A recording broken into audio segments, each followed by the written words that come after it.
વિદ્યાર્થી મિત્રો, હું ચેતન પ્રજાપતિ.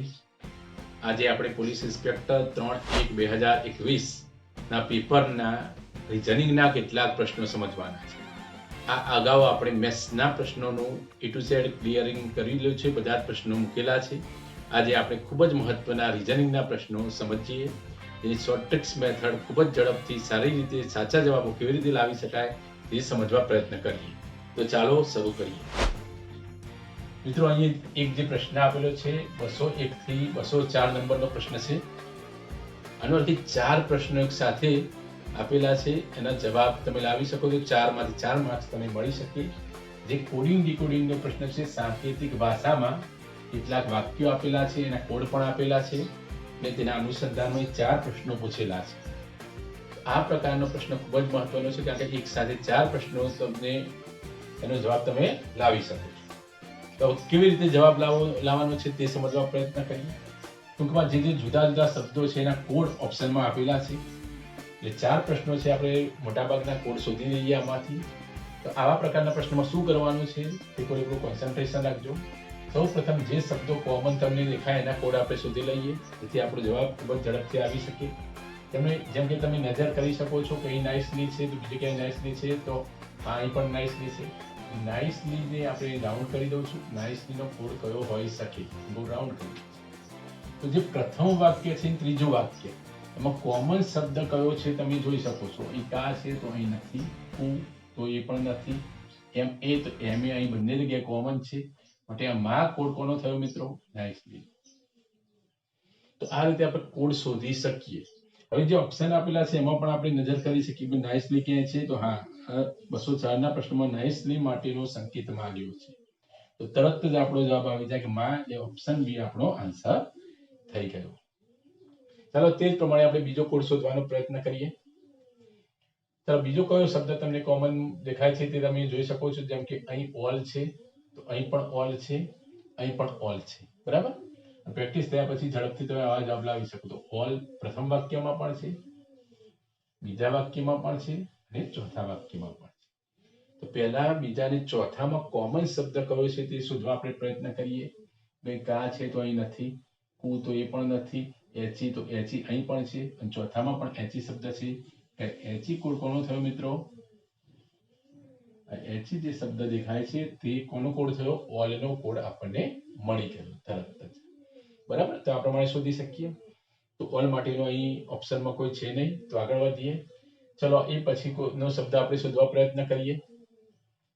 જેમ કે આર અહીં પણ છે, બીજી કોઈ જગ્યાએ તમને આર દેખાય છે? ના. તો લાઈક અહીં પણ છે, તો લાઈક અહીં પણ છે, તમે જોઈ શકો છો.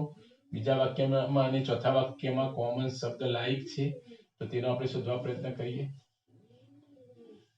સમાન નિશાની કરું છું, ચોરસ બ્રેકેટ.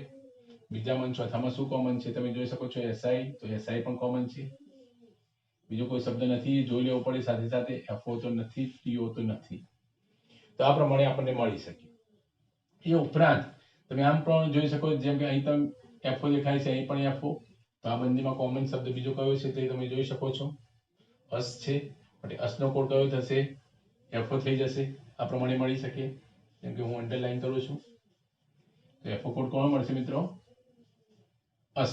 અસ માટે એફઓ મળી શકે. તો આ પ્રમાણે મળી શકે. ચાલો, એ પછી પણ જોવા પ્રયત્ન કરીએ. અહીં પણ લેશન દેખાય છે, અહીં પણ લેશન દેખાય છે. બરાબર? એટલે એનો કોડ અહીં જેમ કે આપણે સ્ટાર કરી દઈએ. તો આ બંનેમાં કોમન શું દેખાય છે તમને? રે. આ શબ્દ છે લેશન માટે.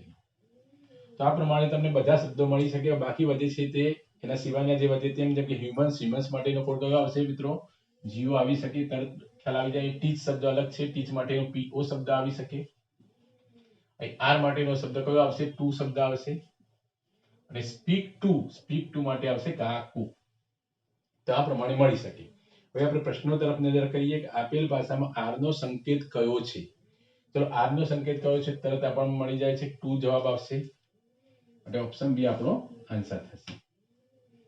ચલો, તે જ પ્રમાણે હ્યુમન ટીચ. હ્યુમન માટેનો શબ્દ આપણને મળી જાય છે જીયુ, તો જીયુ બંને જગ્યાએ છે. ચલો, ટીચ માટેનો શબ્દ આપણે શોધવા પ્રયત્ન કરીએ.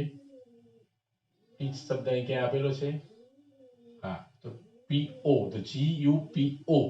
એ શબ્દ થઈ શકે હ્યુમન માટેનો GU અને ટીચ માટેનો PO. તો GU PO એટલે ઓપ્શન સી એ આપણો આન્સર થઈ શકે.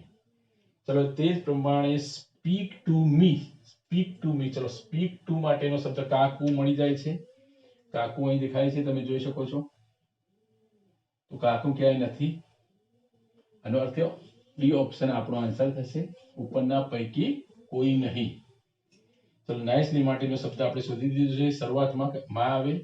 તો આ પ્રમાણે ખૂબ જ ઝડપથી પ્રેક્ટિસ થયા બાદ આ પ્રકારના પ્રશ્નોનો જવાબ તમે આપી શકો છો અને સીધા 4 ગુણ મેળવી શકો છો મિત્રો. માટે આવા પ્રશ્નોની તમારે સતત પ્રેક્ટિસ કરવી જ રહી. ચલો બીજો ખૂબ જ મહત્વનો પ્રશ્ન 205 થી 206, 205 અને 206 જે પઝલનો પ્રશ્ન છે. પઝલનો કયા પ્રકારે એની ગોઠવણી કરી શકાય તે આપણે પ્રશ્ન દ્વારા સમજીએ. એ પ્રશ્ન છે કે P, Q, R, S, T અને U એક મકાનમાં 1 થી 6 નંબરના માળ પર રહે છે. 6 લોકો છે. P, Q, R, S, T, U એ 6 નંબર 1 થી 6 નંબરના માળ ઉપર રહે છે. એક સૂચના છે કે ભોય તળિયાના માળને આપણે 1 નંબર આપીશું, પછી તેની ઉપર 2, 3, 4, 5, 6 એ પ્રમાણે આપણે ગોઠવણી કરવાની છે. એ ટૂંકમાં 6 માળ છે એટલે આપણે એની ગોઠવણી કરી દઈએ. કેમ કે 1 માળ, 2, 3, 4, 5 અને 6. બરાબર. એક વખત રફ ગોઠવણી કરીશું રફ કાર્ય કરવા માટે, બીજી વખત ફેર કાર્ય કરવા માટે. 1, 2, 3, 4, 5 અને 6 આ પ્રમાણે 6 માળ રહેલા છે. સૂચના પ્રમાણે આપણે ચાલવાનું છે. હવે પ્રથમ વાક્ય છે P એ યુગ્મ સંખ્યાના માળ પર રહે છે. P એ યુગ્મ એ બેકી માળ પર રહે છે. આનો અર્થ P કઈ જગ્યાએ આવી શકે? બીજા માળ ઉપર, અથવા ચોથા માળ ઉપર, અથવા છઠ્ઠા માળ ઉપર આવી શકે. આ 3 એની પરિસ્થિતિ નિર્માણ થઈ શકે. P એ 2, 4 કે છઠ્ઠા માળ ઉપર રહે છે. ચલો એના પછીનું વાક્ય S અને U જે માળ પર રહે છે તેની વચ્ચે 2 માળ છે. S અને U ધારો કે આપણે રફ કાર્ય કરીએ. આ S અને U વચ્ચે 2 માળ રહેલા છે. ટૂંકમાં S જ્યાં રહે છે ત્યાં અને U રહે છે ત્યાં તેની વચ્ચે 2 માળ રહેલા છે. એના પછીનું વાક્ય છે S અને U જે માળ પર રહે છે તેની વચ્ચે 2 માળ છે. U જે માળ પર રહે છે તે S ના માળની ઉપર છે. એટલે U એ ઉપરના માળે રહે છે S કરતા. બરાબર છે આ પરિસ્થિતિ? બરાબર છે. ચલો એના પછીનું S 2 નંબરના માળ પર રહેતો નથી.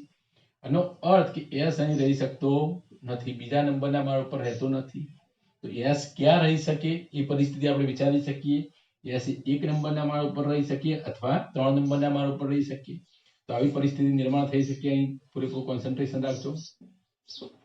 ધારો કે S 1 નંબરના માળ ઉપર રાખીએ તો અહીં બરાબર. પછી આ 2 સ્થાન આપણે છોડ્યા. અહીં બીજા નંબરનું સ્થાન, ત્રીજા નંબરનું, અને અહીં U રહી શકે. અથવા બીજી એક પરિસ્થિતિ નિર્માણ થાય S એ 3 નંબરના સ્થાન ઉપર પણ રહી શકે. અહીં S ગોઠવ્યો, પછીના 2 સ્થાન આપણે ખાલી છોડ્યા, પછી 6 નંબરના સ્થાન ઉપર આવે. તમે જોઈ શકો છો આ પ્રમાણે. બરાબર. હવે રકમમાં શું કહે છે ધ્યાન રાખો. Q અયુગ્મ સંખ્યાના માળ પર રહેતો નથી. તો Q પણ બેકી સ્થાન ઉપર જ રહે છે, તે પણ નક્કી થઈ ગયું. આ પણ બેકી સ્થાન ઉપર જ રહેશે. બરાબર. Q અહીં રહી શકે 2 નંબરના સ્થાન ઉપર, 4 નંબરના સ્થાન ઉપર અથવા 6 નંબરના સ્થાન ઉપર રહી શકે.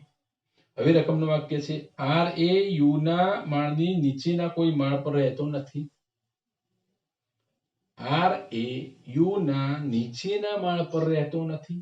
આનો અર્થ કે અહીં U ના નીચે R રહી શકે નહીં, એટલે આ પરિસ્થિતિ નિર્માણ ન થઈ શકે. તો આપણે એક જ વસ્તુ વિચારી શકીએ. S એ પહેલા માળ ઉપર રહેતો હશે, આ ફાઇનલ પરિસ્થિતિ. પછી 2 સ્થાન છોડ્યા, પછી U રહે છે અને U ના ઉપર R રહે છે. આ વાક્ય થઈ શકે. કારણ કે 6 નંબરના માળ ઉપર તો ફિક્સ છે P અથવા Q જ રહી શકે છે. બેકી સ્થાન ઉપર P અથવા Q, P અથવા Q. બરાબર. 2 સ્થાન ઉપર તો છે નહીં, એટલે 2 સ્થાન ઉપર નક્કી થશે P અને Q. બીજા સ્થાન ઉપર કોણ રહેશે મિત્રો? P અને Q. ચોથા સ્થાન ઉપર પણ P અને Q. તો ઓલરેડી U આવી જાય છે એટલે એ સ્થાન ઉપર P અને Q ના રહી શકે. P અને Q નું સ્થાન નક્કી થઈ ગયું 6 નંબર અથવા 2 નંબર. હવે રકમ કહે છે કે T એ Q ની તરત ઉપર કે તરત નીચેના માળ પર રહેતો નથી. ટી એ ક્યુ ની તરત ઉપર કે તરત નીચે રહેતો નથી. હવે મિત્રો એ નક્કી છે કે ક્યુ કે રહેશે, પી અને ક્યુ તો આ સ્થાન ઉપર રહે અથવા આ સ્થાન ઉપર, એનો અર્થ ટી અહીં રહે. હવે ટી એ ત્રીજા સ્થાન ઉપર છે તો અહીં આપણે ક્યુ ને ગોઠવી શકીએ નહીં, કારણ કે રકમમાં શું કહે છે, ક્યુ ની તરત ઉપર કે તરત નીચેના માળ પર રહેતો નથી ટી, માટે અહીં કોણ રહેશે, પી રહેશે, માટે આપણે ક્યુ અહીં ગોઠવીશું આપણે. તો આ જે થઈ આપણી ફાઇનલ ગોઠવણી થઈ ગઈ, તમે જોઈ શકો છો. હવે રકમનું વાક્ય શું છે તે આપણે જોઈએ. પ્રથમ પ્રશ્ન છે, એસ અને યુ ની બરાબર વચ્ચેના માળ પર કોણ રહે છે? એસ અને યુ ની વચ્ચે, તો તમે જોઈ શકો છો એસ અને યુ ની વચ્ચે કોણ રહે છે? ટી અને પી, ટીપી. તો ઓપ્શન એ આપણો જવાબ આવશે ટીપી. ચલો બીજો પ્રશ્ન છે, ક્યુ કયા માળ પર રહે છે? ક્યુ કયા માળ પર રહે છે મિત્રો? 6 નંબરના માળ પર રહે છે. ફાઇનલ થઈ ગઈ. તો આ પ્રમાણે પ્રેક્ટિસ દ્વારા તમે આ પ્રમાણેની જે પઝલ્સ પૂછાય છે, ઘણી વખત પઝલ્સની અનુરૂપ 4-5 પ્રશ્નો 6 પ્રશ્નો પણ આવી શકે છે. તો પઝલ્સના પ્રશ્નોની સતત પ્રેક્ટિસ દ્વારા આ પ્રકારનો પ્રશ્ન તમે ગણી શકો છો. ચાલો નેક્સ્ટ ક્વેશ્ચન જોઈએ. અહીં એક સંખ્યા આપેલી છે, તે સંખ્યાના અંકોની અદલાબદલી કરવાની છે. અંકોની અદલાબદલી કેવી રીતે કરવાની છે? પ્રથમ અને પાંચમા અંકની અદલાબદલી કરવાની છે. તે જ રીતે બીજા અને છઠ્ઠા અંકની અદલાબદલી કરવાની છે. ચોથા અને આઠમા અંકની અદલાબદલી કરવાની છે. આ જ પ્રમાણે અદલાબદલી કર્યા બાદ જમણે છેડેથી ત્રીજો અંક કયો આવે, એવો આપણો પ્રશ્ન છે. સમજૂતી માટે અહીં આપણે સૌપ્રથમ સંખ્યા લખી દઉં છું, 81943275, અને અંકોની અદલાબદલી કરવાની છે. કેવી રીતે અંકોની અદલાબદલી કરવાની છે? તો પહેલા અંક સાથે કયો અંક બદલવાનો છે? પાંચમો. પહેલો, બીજો, ત્રીજો, ચોથો અને પાંચમો. પહેલા સાથે પાંચમો, બીજા સાથે છઠ્ઠો, ત્રીજા સાથે સાતમો, ચોથા સાથે આઠમો. આ પ્રમાણે અંકોની આપણે અદલાબદલી કરી દેવાની છે. અદલાબદલી કર્યા પછી જમણે છેડેથી ત્રીજો કયો આવે? આનો અર્થ કે આની જગ્યાએ 3 આવી જશે, આ સંખ્યાઓ આવી જશે. 8194, 8 ની જગ્યાએ 3, 1 ની જગ્યાએ 2, 9 ની જગ્યાએ 7, 4 ની જગ્યાએ 5 આવી શકે. આ પ્રમાણે બની શકે 3, 2, 7, 5. આ સંખ્યાઓ અહીં આવી જશે 8194. હવે આપણો પ્રશ્ન છે કે જમણે છેડેથી ત્રીજો અંક કયો આવે? તો જમણે છેડે આ તરફથી આપણે ગણવાનું છે. ત્રીજો અંક એટલે આ પહેલો, બીજો અને ત્રીજો અંક 1 આવે, એટલે આપણો આન્સર આવશે 1. એટલે આવા પ્રશ્નમાં સમયનો વ્યય ન થાય, ખૂબ જ ઝડપથી થોડું ધ્યાન આપવાથી તમે આવા પ્રશ્નમાં જવાબ તરત લાવી શકો. ચલો તેના પછીનો નેક્સ્ટ ક્વેશ્ચન છે રીઝનિંગનો. નીચેની શ્રેણી એક આપેલી છે, એમાં આગામી પદ કયું આવશે? તો અહીં તમારે A to Z ના ક્રમ યાદ હોય તો આ પ્રકારનો પ્રશ્ન તમે ખૂબ જ ઝડપથી કરી શકો છો. જેમ કે A1, B2, C3, D4. આપણે જુદી જુદી કોમ્પિટિટિવ એક્ઝામના જે પેપરોનું સોલ્યુશન કરાવીએ છીએ આ પ્રકારના પ્રશ્ન કરાવેલા છે મિત્રો. અહીં ઈ નો ક્રમ કયો આવશે? 5, J નો ક્રમ 10, તમે જાણો છો. O નો ક્રમ 15, O 15, T નો ક્રમ છે 20, આ છે 25, D નો ક્રમ 4 આવે. તો અહીં તમે જે સિરીઝ જુઓ છો તરત ખ્યાલ આવે છે. 5 ને 5 10, 10 ને 5 15, 15 ને 5 20, 20 ને 5 25, 25 ને 5 30, એટલે D નો ક્રમ 4 આવે. પણ 26 માં 4 ઉમેરો 30 થઈ ગયા. ચલો I નો ક્રમ કયો આવે છે? 9, તો તમે 9 લખી દો. 9 ને 5 14, 14 ને 5 19, એટલે 5 5 નો તફાવત છે. X નો ક્રમ કયો આવે છે? તમે જોઈ શકો છો મિત્રો. X Y Z 24 25 26, એટલે 24, 24 ને 5 29, એટલે અહીં 3 છે. D નો ક્રમ, આનો ક્રમ 8 છે, એટલે 3 ને 5 8, 5 5 નો ડિફરન્ટ તફાવત આવે છે. 8 ને 5 13, એટલે અહીં 13 આવે. 13 ને 5 18, 18 ને 5 23. તો 13 કોનો ક્રમ છે મિત્રો? તો M નો, 18 R નો અને 23 W નો. તો MRW આપણો જવાબ આવે. જે ઓપ્શનમાં આપેલો નથી NRW છે, MRW નથી, માટે ઉપરના પૈકી એક પણ નહીં એ આપણો આન્સર થઈ શકે. ખૂબ જ સરળ પ્રશ્ન છે. આવા પ્રકારના પ્રશ્નો પણ પૂછાઈ ગયેલા છે. ચાલો એના પછીનો પ્રશ્ન લઈએ. એ બ્લડ રિલેશનનો પ્રશ્ન છે. ખૂબ સમજવા જેવા પ્રશ્નો હોય છે મિત્રો બ્લડ રિલેશનના, જેમાં ખૂબ જ પ્રેક્ટિસ માંગીએ તો તમે ઝડપથી જવાબ લાવી શકો. આપણે રકમ પ્રમાણે ચાલીએ. એક વાક્ય છે, M ના પિતા એ N ના જમાઈ છે. જેમ કે M નામનો કોઈ વ્યક્તિ છે, જે છોકરો પણ હોઈ શકે અથવા છોકરી પણ હોઈ શકે. M ના પિતા, આ જે M ના પિતા છે તે જેન્ટ્સ માટે આપણે ચોરસ બ્રેકેટ કરીશું. એમના પિતા આપણે નામ જાણતા નથી. એ કોણ છે? એનના જમાઈ છે. હવે જમાઈ એટલે શું? દીકરીના પતિને જમાઈ કહેવાય. એનના જમાઈ છે. અહીં એમ નામનો કોઈ વ્યક્તિ છે, એના જમાઈ એટલે એની કોઈ દીકરી હશે. એનું નામ આપેલું નથી, એના પતિ હશે આ. બરાબર, આના જમાઈ થાય, આના સસરા થાય. બરાબર, ઓકે. હવે રકમનું વાક્ય શું કહે છે બીજું આપણે સમજી લઈએ. એમની બહેન, એમની બહેન, એનું નામ આપેલું નથી, જોઈએ. એમની બહેન ક્યુ આપેલું છે, બહેન લેડીઝ છે માટે ક્યુ. એ પી ની પુત્રી છે. તો પી નો એન સાથે કયો સંબંધ હશે? હવે અહીં પી કોણ છે તે ચોક્કસતા નથી. પી ની દીકરી કીધેલી છે એટલે પી તરીકે આ વ્યક્તિ પણ હોઈ શકે અથવા પી તરીકે આ પણ વ્યક્તિ હોઈ શકે. પિતાની પણ દીકરી હોય, માતાની પણ દીકરી હોઈ શકે છે મિત્રો. પી કોણ આ બંનેમાંથી કોઈ ચોક્કસ મળે આપણે કહી શકીએ નહીં. ધારો કે પી આ હોય તો આ દીકરીનો સંબંધ થાય, પિતા અને પુત્રી થાય. ધારો કે પી એ આ હોય તો સસરા અને જમાઈનો સંબંધ થાય. પી કોણ તે ચોક્કસપણે આપણે કહી શકતા નથી. આ બંનેમાંથી કોણ પી આપણે ચોક્કસપણે કહી શકતા નથી. માટે આપણો જવાબ આવશે, પ્રશ્ન પૂછ્યો છે પી નો એન સાથેનો સંબંધ કયો? તો બંનેમાંથી એક પી છે માટે ચોક્કસપણે કહી ન શકાય, માટે નિશ્ચિત ન કહી શકાય. એ જવાબ આવી શકે નિશ્ચિતપણે. ચાલો આના પછીનો નેક્સ્ટ ક્વેશ્ચન લઈએ. જે કોડિંગ ડીકોડિંગ નો પ્રશ્ન છે મિત્રો. અહીં એક શબ્દ આપેલો છે રેડિયો, રેડિયો કેમિસ્ટ. એ રેડિયો કેમિસ્ટ નો એક કોડ આપેલો છે. એને અનુસાર માઇક્રોબાયોલોજી એક શબ્દ છે, એનો કોડ અહીં માંગેલો છે. તો મેં વારંવાર તમને કીધેલું છે કે જે શબ્દ છે તેમાં ક્રમ યાદ રાખવો ખાસ જરૂરી છે. A1 B2 C3 D4 એ પ્રમાણે. જેમ કે R નો ક્રમ 18 છે, A નો ક્રમ 1 છે, D નો ક્રમ 4 છે, I નો ક્રમ 9 છે. આ પ્રમાણે આપણે જાણી શકીએ છીએ. એ પ્રમાણે બધા લખવાની જરૂર નથી. તે પ્રમાણે જમણી તરફ જોઈએ. અહીં T નો ક્રમ 20 છે, B નો ક્રમ 1 છે, F નો ક્રમ 6 છે, J નો ક્રમ 10 છે. જાણો છો. હવે સંબંધોની ચકાસણી આપણે કરીએ. અહીં 18 છે, અહીં 20 છે, 2 વધે છે.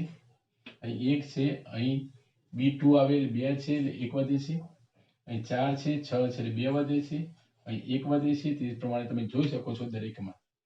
તો અહીં કયો રૂલ્સ લાગે છે? +2 +1 નો નિયમ પ્રમાણે આપણે ગણી શકીએ. તો અહીં જે m છે એમાં +2 આવશે, I માં +1 થશે, C માં +2 થશે, R માં +1 થશે. આ પ્રમાણે આપણે આગળ વધી શકીએ. તો ચલો m 13 નંબર છે, 13 ને 15 એટલે O આવી શકે. ઓનો ક્રમ 15 છે. I નો 9, 9 ને 1 10 એટલે J આવી શકે. C માં 2 ઉમેરો એટલે 3 ને 2 5 આવે એટલે A B C D E આવી શકે. તો આ પ્રમાણે આપણી સિરીઝ આવી O J E.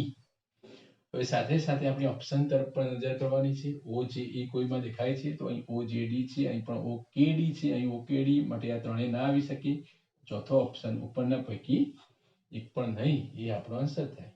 આગળ ચેક કરવાની, સમય વ્યય કરવાની જરૂર નથી.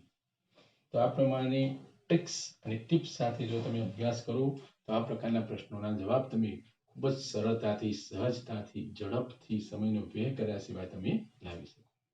તો મિત્રો આજે આપણે રીઝનિંગના પ્રશ્નો પોલીસ ઇન્સ્પેક્ટર 3/1/2021 ના જે રીઝનિંગના પ્રશ્નો હતા તે સમજ્યા. તમને આ વિડીયો જો ગમે તો તમે વિડીયોને લાઈક કરી શકો છો. સાથે સાથે તમારો જે મિત્ર વર્તુળ છે તેને શેર પણ કરજો, જેથી તમામ લોકો સુધી જ્ઞાન પહોંચી શકે. મિત્રો તો આજે આપણે આટલે સુધી જોઈએ છીએ. Have a good day.